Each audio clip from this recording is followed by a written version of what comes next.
Is college worth it? Just ask first-generation students embarking on the American dream. College graduation season is upon us and, especially if your own college years are behind you, you may think you know what to expect. Commencement speakers aiming to inspire and maybe crack some jokes. Beaming parents. Selfies for posterity, and social media. Parties.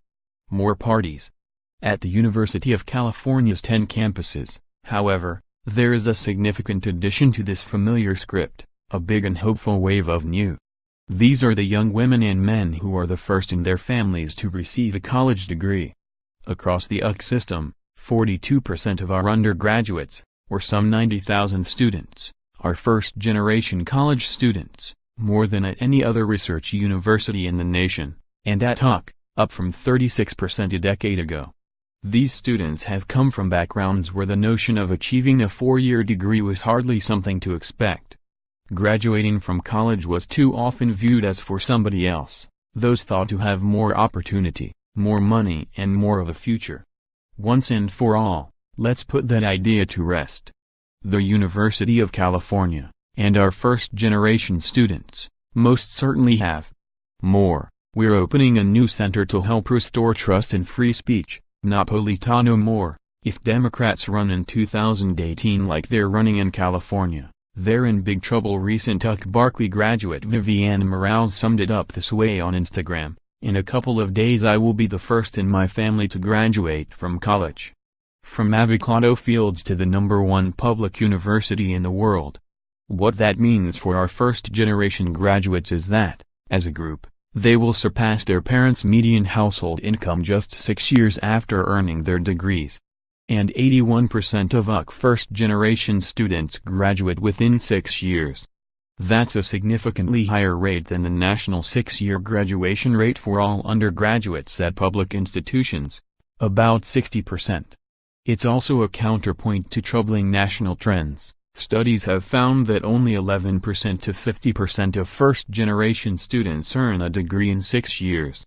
But we must not content ourselves by labeling this as merely another example of California exceptionalism. At a time of growing income inequality, and the fact that those with a college degree earn roughly 98% more per hour than those without a degree, California must once again lead. The time is now. At the Equality of Opportunity Project, economists and sociologists have crunched data to determine that about 90% of Americans born in the 1940s earned more than their parents by the time they turned 30 years old. Adjusting for inflation and household size, the researchers say that only about half of those born in the 1980s can report the same. Political pundits think this gloomy broad-brush narrative may well have been the basis for the outcome of the last presidential election. More. Could Trump and Sessions send federal troops to California over immigration? Policing the USA, a look at race, justice, media. The successes of UC's first-generation students haven't happened in a void. A university-wide effort includes mentorship by some 900 UC faculty members who have identified themselves as first in their families to graduate college, including 5 of our 10 campus chancellors.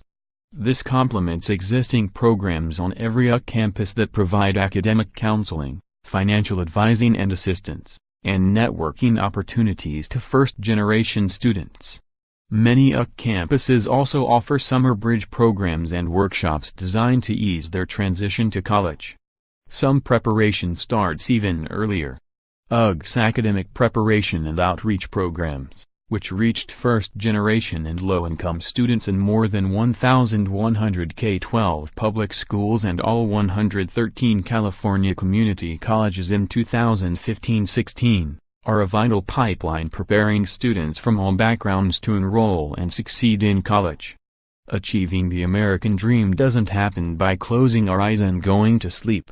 The state of California recently overtook the United Kingdom to become the 5th largest economy in the world.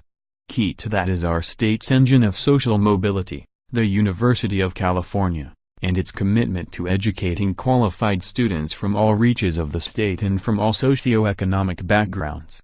So as our nation grapples with the problem of income inequality, It is important to remind ourselves that the one tried and true tactic for increasing prosperity over the course of American history has been earning a college diploma.